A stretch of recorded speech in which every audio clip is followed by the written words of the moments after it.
Hi guys, me Lucie Spills. So welcome to episode 2 of Sussex Saga, and I'm talking about Has and Megxit between 2018 to 2020. Let's dive in.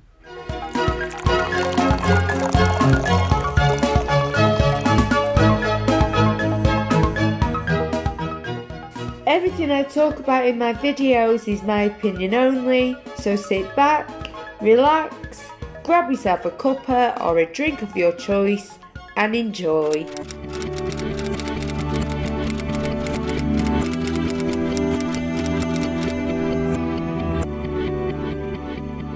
So firstly, I'd like to say how sorry I am how late I am on this. I did do a short, I thought it was going to be shorter.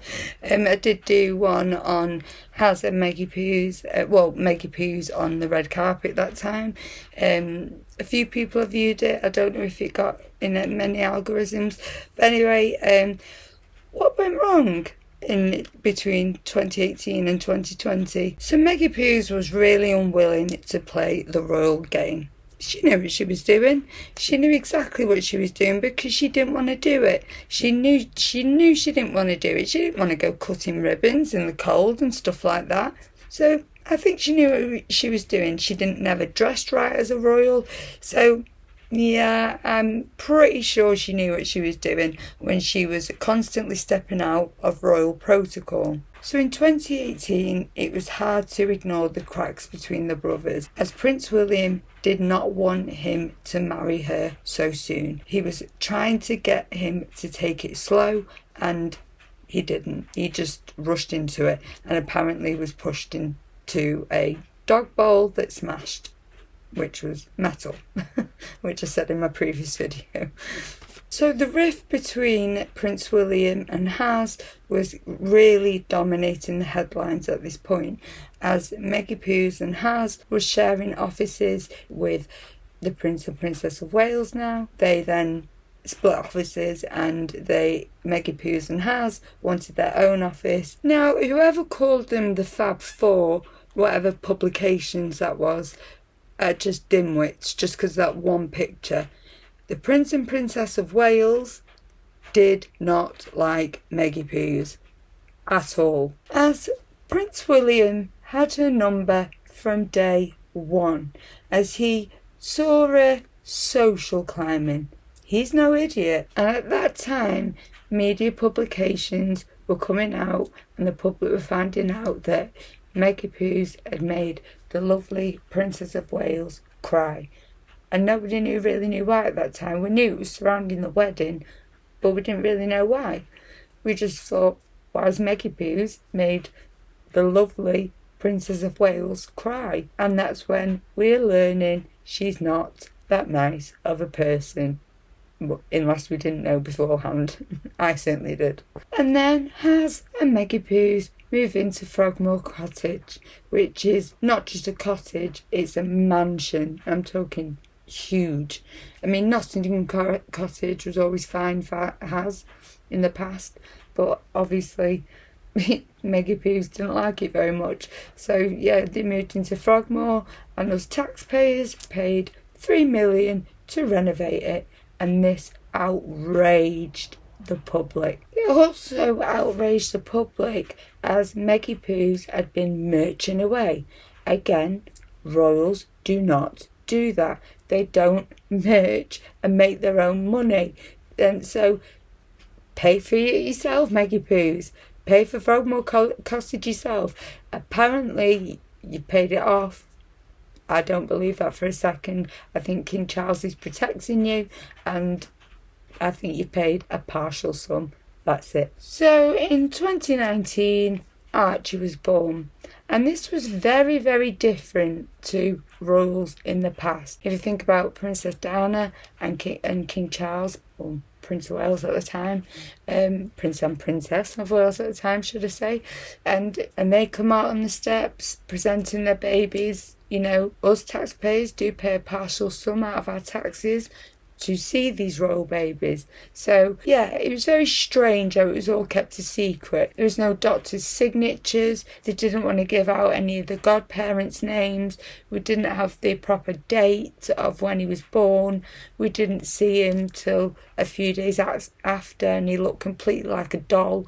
And Meggie Poos looked more pregnant there than I've ever seen her before. Now, of course, people are going to speculate if it was a surrogate, as a moon bump, if it was a moon bump, kept falling flat all the time. So if it was a moon bump, maybe she should have got a better one, because it did keep falling flat. So people will speculate or she's playing a narcissistic power play, which she does all the time with the public and the press, where if you keep it more of a secret, people are going to be more curious and there'll be more headlines, which she absolutely wants all the time. Good or bad, because if it's bad, she can be all victim, like she loves being. Now I'm going to jump back just a little bit, just before that very weird christening interview that they did.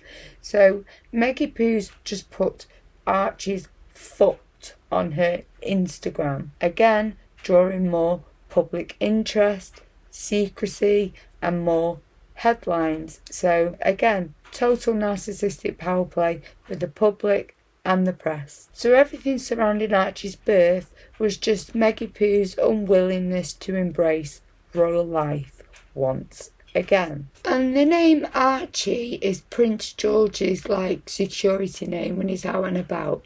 So I wonder why they chose that name. Funny that, isn't it? So in 2019, Meggie Poos has embarked on a royal tour to South Africa.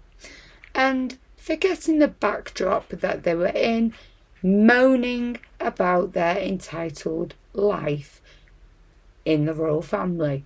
So we had Haz going into the rift with his brother, so we all learned a little bit more about that. And then we had Meggie Poos doing her best Diana impression of "I'm not okay," with forgetting the backdrop that she's in.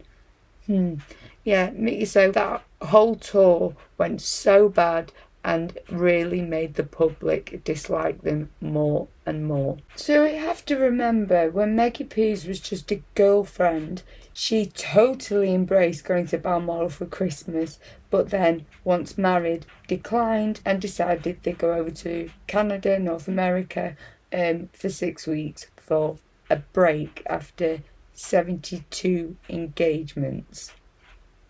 Okay. Now, I think we all knew something was brewing in the air, didn't we? I think we knew, some of us, that they were going to come back with some kind of news, didn't we? So yeah, 10 minutes notice for the Queen. They were going to leave the royal family and wanted 1 foot in, 1 foot out. It was all about Meggie Poos' security mainly, and because they didn't get the Queen said no to royal. Firstly, you can't use the word royal. She gave them a year because she loved her grandson very much, but she said she can't use the word royal. And Meggie Poos fires back to the late Queen, "You don't own the word royal." I think you'll find that she did. Now, the fact that they wanted 1 foot in, 1 foot out is very strange to me, as they had all these deals set up, which is funny, isn't it? They had Spotify, which they were dropped from, because I think they wanted Haz, to be fair, but they got Meggie Poos' very lazy work, and they also had the Netflix deal set up. So the fact that they'd already had these set up and they wanted to still be part-time working royals when you can't make extra money when you're a royal. So the fact that they're pretending to be royals and going on these jolly holidays is just ridiculous. You're not royal. You guys are not royal anymore. You left for privacy, we thought. We thought you wanted to be private. But anyway, I'm digressing now. I will go into loads more of this in further episodes. So when they went to Canada, I think they spent about 5-6 weeks there, we all knew where they were going to end up, in the LA area, so Meggie Poos could pick up some acting work with your great acting. Anyway, the fact that they didn't get everything they wanted, that's when they did the tell-all of lies with Oprah. And I will go into that in the next episode. Hope to see you all there. And please subscribe, ring that notification bell, and please get me to my goal of 1k subscribers. It would mean the absolute world to me. Thank you everyone, and much love.